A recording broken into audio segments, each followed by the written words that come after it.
এই যে this is the model of the eyeball.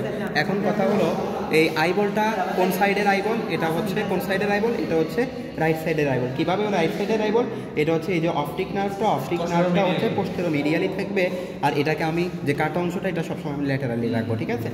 কিন্তু অ্যানাটোমিক্যাল পজিশন একটাই, অপটিক নার্ভ ডিরেক্টেড পোস্টেরোমিডিয়ালি। এখন এটার ভিতরে হচ্ছে লেয়ারগুলো বলো, তিনটা লেয়ার। আউটার যে এই যে লেয়ারটা, এটাকে বলা হয় আউটার ফাইব্রাস লেয়ার, এটাকে বলা হয় মিডল ভাস্কুলার লেয়ার, এবং এটাকে বলা হয় ইনার নার্ভাস লেয়ার, ঠিক আছে। এই আর কি। আর এগুলোর আরেক নামে কি ডাকা হয় বইতে লেখা আছে।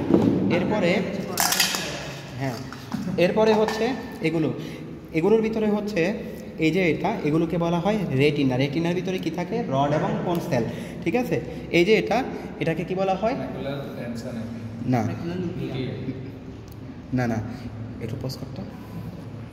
এই যে এটাকে বলা হয় ম্যাকুলা লুটিয়া। ম্যাকুলা লুটিয়ার যে সেন্টারটা থাকবে, সেন্টারটাকে বলা হয় ফোবিয়া সেন্টারিস। এখানে 4 লাখ কোণ থাকবে, কিন্তু রড সেল অনেক কম থাকবে, ঠিক আছে। কোণ থাকবে এখানে কোন সেল থাকবে, রড সেল থাকবে না, প্রায় থাকবে না বলে চলে। আর এটাকে বলা হয় ফিজিওলজিক্যাল ব্লাইন্ড স্পট। এটাকে কি বলা হয়, ফিজিওলজিক্যাল ব্লাইন্ড স্পট। এটা হচ্ছে সিলিয়ারি বডি, ঠিক আছে। সিলিয়ারি বডি এটাকে বলা হয় সিলিয়ারি প্রসেস। এটাকে বলা হয় ciliary process.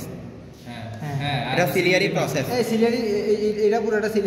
Ciliary body, ciliary process, এবং এটাকে বলা হয় ওরা সেরেটা, ঠিক আছে।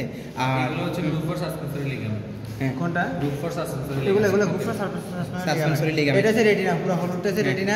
এটা হচ্ছে কি অপটিক নার্ভ, এটা সেন্ট্রাল আর্টারি অফ রেটিনা, এটা central artery of retina, central vein of retina. তারপরে আর কি আছে এখানে বাইরে থেকে মাসের পুরো নাম জিজ্ঞেস করবো, উপরের দিকে লাগাচ্ছে।